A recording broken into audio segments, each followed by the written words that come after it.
وآخر دعواهم أن الحمد لله رب العالمين.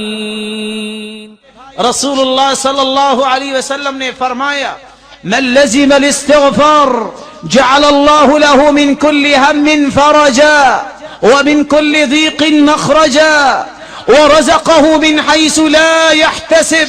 جو استغفار کو لازم پکڑتا ہے اللہ مالک الملک اس کی مصیبتوں کو خوشیوں میں تبدیل فرما دیتے ہیں، اس کی تنگیاں آسانیاں بن جاتی ہیں، اور مالک الملک وہاں سے اس کو انعامات سے مال و دولت سے نوازتے ہیں جہاں سے اس کو گمان بھی نہیں ہوتا.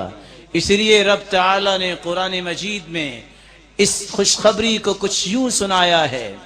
نوح علیہ السلام کی بات کی حکایت کرتے ہوئے فَقُلْتُ اسْتَغْفِرُوا رَبَّكُمْ إِنَّهُ كَانَ غَفَّارًا يُرْسِلِ السَّمَاءَ عَلَيْكُمْ مِدْرَارًا وَيُمْدِدْكُمْ بِأَمْوَالٍ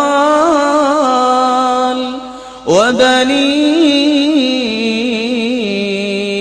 وَيَجْعَلْ لَكُمْ جَنَّاتٍ وَيَجْعَلْ لَكُمْ أَنْهَارًا مَا لَكُمْ لَا تَرْجُونَ لِلَّهِ وَقَارًا. استغفار تم کر لو، مالک الملک تمہیں نقد انعامات سے نوازیں گے. انہو کان غفارا، ساری زندگی کے گناہوں کو نیکیوں میں تبدیل فرما دیں گے. یرسل السماء علیکم مدرارا، تم پانی کے قطرے اور بوند سے ترستے ہو، تم استغفار کر لو، مالک الملک تمہارے لیے موسلا دھار بارشوں کا بندوبست فرمائیں گے. وَيُمْدِدْكُمْ بِأَمْوَالٍ، تم مال و دولت کی کمی کی شکایت کرتے ہو، مال و دولت میں فراوانی کا سبب بن جائے گا یہ استغفار. وَبَنِينَ، تم اولاد کی نعمت کو ترستے ہو، تم استغفار کر لو، نیک اولاد اللہ مالک الملک نصیب فرمائیں گے.